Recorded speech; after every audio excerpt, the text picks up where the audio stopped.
Estamos en comunicación ahora con el titular de la Senat, el doctor Arnaldo Yucio.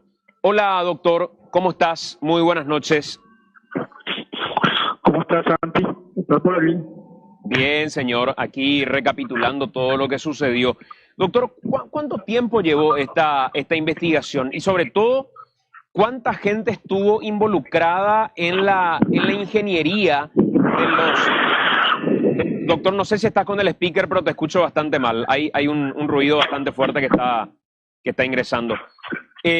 Una ingeniería que llevó seguramente un grupo muy reducido originalmente de gente que estuvo involucrada, ¿no? Sí, sí, sí, categórico. Una investigación como esta no puede involucrar a demasiada gente, ¿verdad? Más aún que esto se inició allá por el 10 de marzo, más o menos, fecha en que la Senat tomó intervención directa, y que involucró en principio solamente a agentes especiales, y después se fue ampliando a otros funcionarios, ¿no? Eh, en todo momento el que estaba más ansioso de que salga era el presidente, pues evidentemente había ya ciertas presiones, cierta información externa que hablaban de que efectivamente el jefe de TADE estaba en una situación rara, Ujú. y que movía todo un esquema, ¿verdad?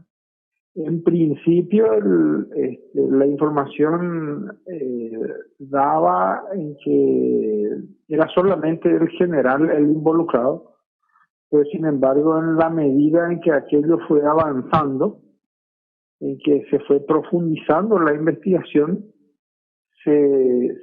nos vimos en una posición de ir ampliando, y te puedo asegurar, Santi, de que si esto iba más tiempo para adelante, es muy probable que más personas hubieran caído en esta red de corrupción.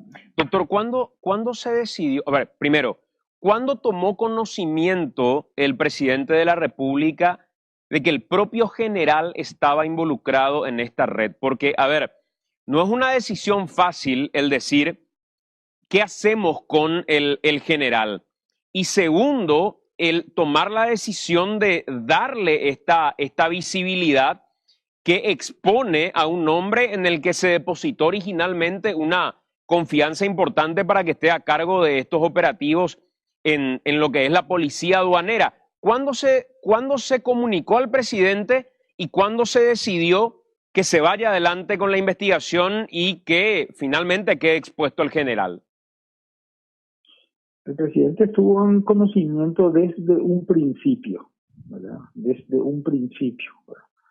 Y la decisión fue llegar a una investigación penal, justamente porque eh, de sacarlo, porque sí podía sacarlo inmediatamente, ¿verdad? Ante la menor duda. Pero él decía que si esto solamente quedaba con el mero traslado o la destitución, era como que el que le sucedía iba a continuar con el mismo esquema, porque esto indudablemente no se inauguró con el general Benítez. Ujú. El general Benítez lo que hizo fue, antes que destruir el esquema, se sumó y continuó exactamente en la misma situación, ¿verdad? Lo que me decían algunos funcionarios es que todos aquellos que no asimilaban sus decisiones, inmediatamente eran trasladados. Ujú. Y él llevó allí un grupo de generales retirados también que fungían de asesores de su unidad de investigación aduanera, ¿verdad? Doctor, ¿en qué momento creen ustedes él empezó a desarrollar este esquema de recaudación? Porque el trabajo tiene mes y medio, 2 meses aproximadamente, decían ustedes, y eso ya implica un caudal económico importante. Pero, ¿cuánto tiempo después de llegar a DETAVE, que fue septiembre del año pasado, creen ustedes que él implementó este sistema de recaudación? Yo creo así personalmente, porque ya hemos escuchado esa versión de que había algunas cosas raras, ¿verdad? Lo que le salvaba era un poco su imagen en ese momento, ¿verdad? Y aquello ya fue allá por diciembre, ¿eh? Allá por diciembre ya escuchábamos esa situación, ¿verdad? Y aparte, dentro del funcionariado de aduanas, eh, por lo general no se ve muy bien que alguien se incorpore de afuera y finalmente siga haciendo lo mismo, Claro. ¿verdad? Y lo que se menciona es que justamente este señor teóricamente tenía que dar una imagen diferente, una funcionalidad diferente a la de TABE. Sin embargo, continuó con lo mismo de siempre, ¿verdad? Y luego se acentuó porque ya venía con una posición un poco más drástica. O sea, el movimiento que tenía era absolutamente militarizado. ¿De dónde se saca el monto que se estima de 100 millones de guaraníes por semana? Asusta ese monto, doctor, sin lugar a duda, pero muchos que conocen de la cuestión aduanera dicen, esto inclusive puede llegar a ser mitad y recreo. Y a esos 100 millones que paraban directamente en la casa del general, ¿cuánto hay que sumar de lo que quedaba en los puestos de control? Porque me queda en la cabeza cuando en el audio se refieren a un portillo que ya había cobrado su parte en el puesto de control de aduanas. Sí. No, esto evidentemente lo que le llegaba al general ya era recortado, ¿verdad? Ya estaba aparentemente ya previa distribución entre los funcionarios beneficiados. eh, lo que le llegaba era ya el monto para él, ¿verdad? Para que él distribuya, era para él y de una sola fuente, de una fuente que nosotros acreditamos, ¿verdad? Entendemos de que también hay otras fuentes, ¿verdad? Hay otras fuentes que le estarían rindiendo algo similar, ¿verdad? Pero acá hay muchísimos funcionarios involucrados, Santi. Acá no aparecen solamente los de aduanas, aparecen policías, hay también miembros de otras instituciones de fuerzas de fuerzas públicas que evidentemente actuaban en complicidad con todo el sistema, ¿verdad? Con todo el sistema, ¿verdad? En esa línea, una cuestión que resonó y no es para menos, cuando mencionaste en la conferencia de prensa es que también están involucrados, evidentemente empresarios, porque para que esto ocurra, la cadena empresarial tiene un rol importante que de alguna manera termina involucrado en el negocio ilícito. Pero también hablaste de periodistas. ¿Cuál era el rol Sí. específico de los periodistas dentro de esta cadena de corrupción? Es muy difícil de determinar con precisión la identidad, sí, se tiene, porque eso surge de las evidencias que fueron halladas en la vivienda, ¿verdad? Uh-huh.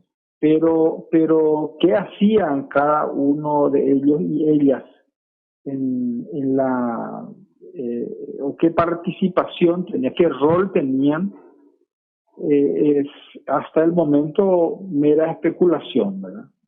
Y una de ellas podría ser no hablar mal, por ejemplo, del de TABE, ¿verdad? Otras es hablar demasiado bien. Claro. Participar directamente, o sea, en cada hacer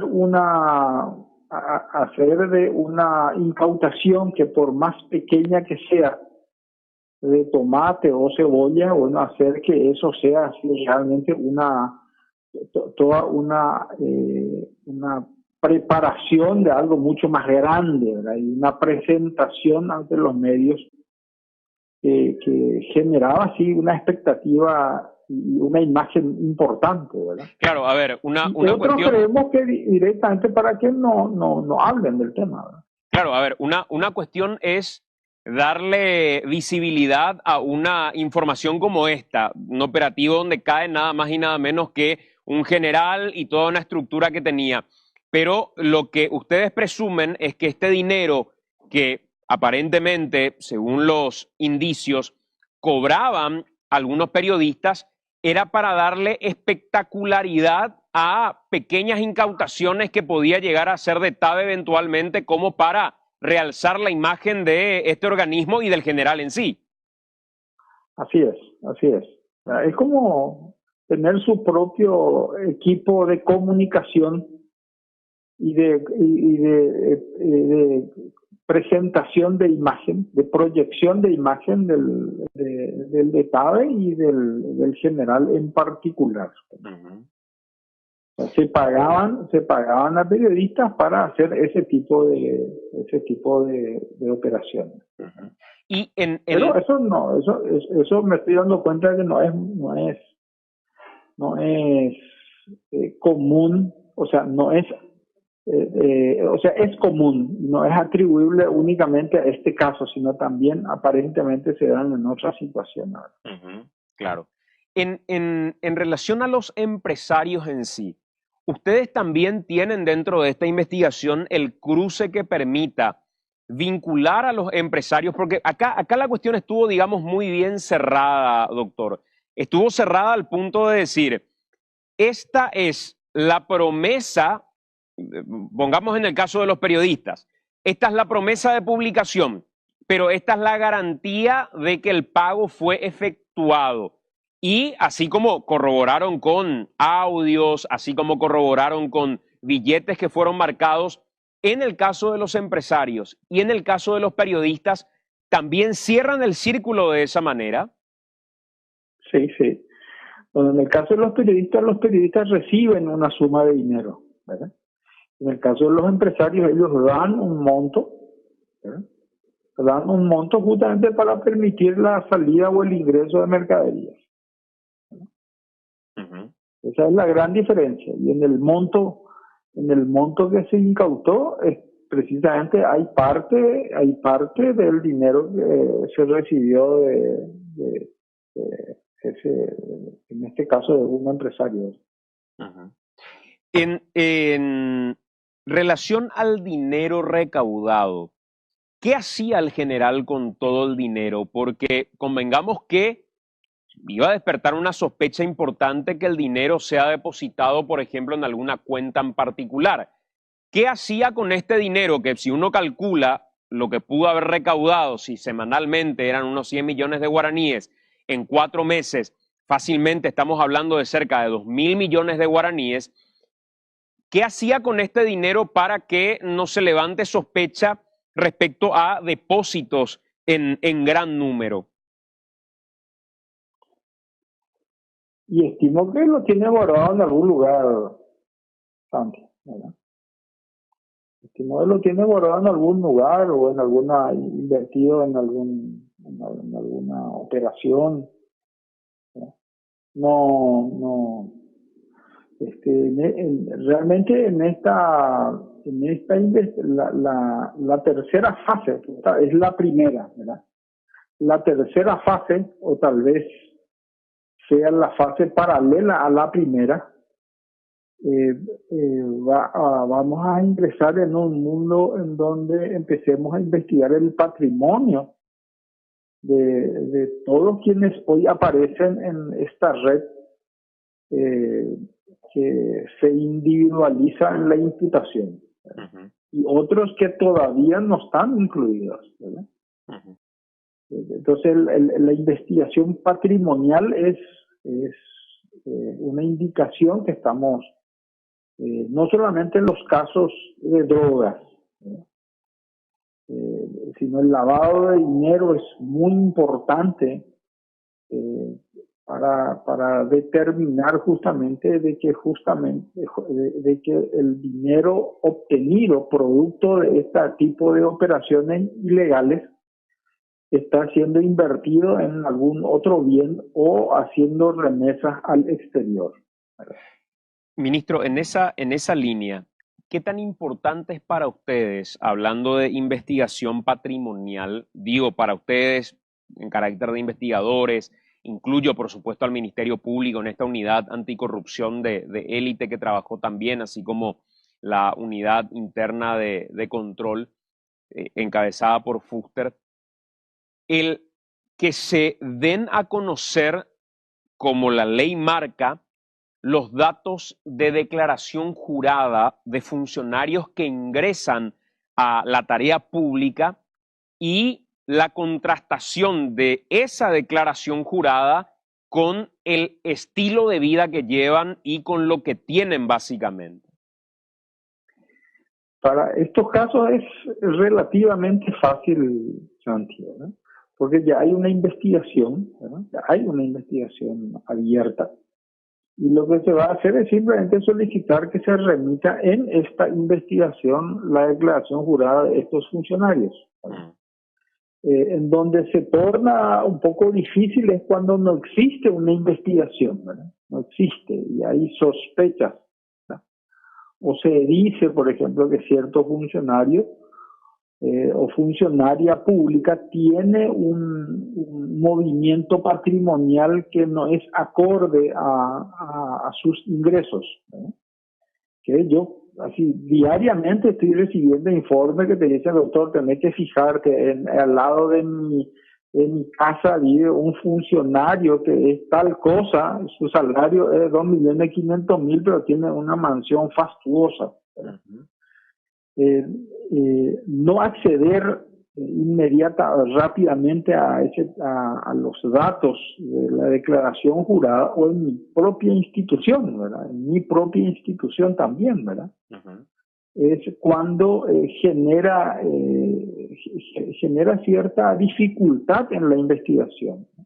Pero cuando ya hay una causa abierta como esta, es relativamente fácil. Uh-huh. Que no se entregue en estas condiciones ya va a ser el acabose, ¿verdad? Entendemos que con las nuevas autoridades de la Contraloría aquello va a ser mucho más fluido, ¿verdad? Ministro, el general... No solamente, Sí. no solamente la última declaración jurada, sino la Contraloría tiene que entregarnos a nosotros o al Ministerio Público o a la CEPRELAT un contraste, ¿verdad?, con todas las declaraciones juradas, Uh-huh. ¿verdad?, la última y las anteriores, justamente para establecer esa diferencia entre su patrimonio actual, es decir, lo que tiene y lo que dijo o denunció haber tenido en su momento, ¿verdad? Porque tenés que entender también de que es natural que un funcionario corrupto no va a tener nomás luego a su nombre algunos bienes importantes, ¿verdad? Entonces la investigación tiene que ser no solamente documental, ¿verdad?, sino también tiene que haber un trabajo de campo importante para que la investigación resulta exitosa, ¿no? Ministro, por último, ¿por qué el general está en Viñascué? ¿Cuál es la razón por la que se dispuso que Ramón Benítez quede recluido en Viñascué? En un principio nosotros estábamos preparando para que sea tenga prisión dispuesta tenga detención por orden del fiscal en la Senat. Pero lo que me informaron es que por una intervención que tuvo quirúrgica que tuvo unos días atrás, él efectivamente, y eso corroboramos nosotros de que es así, no podía moverse. Y en Senat no tenemos condiciones como para que, bueno, tenga la atención que probablemente requiera a raíz de esa intervención. Entonces, creo que prudentemente, pero también se antepuso su condición de militar, ¿verdad? De hecho, es nomás luego un lugar en donde provisoriamente iba a tener que ser recluido el general si es que se dictaba prisión, ¿verdad? A pesar de ser ya un general retirado, él no podría pisar Tacumbú, por ejemplo. Y en esta etapa es probable que no, si es que se da una eventual condena, no solamente en su caso de militar retirado, sino también en el caso de policías, inclusive en actividad que hayan sido condenados, ¿verdad? En ese caso sí pasan a cumplir su condena en Tacumbú, ¿verdad? U otra institución penitenciaria. Correcto. Doctor, gracias por atendernos, muy amable. No, por favor, un gusto.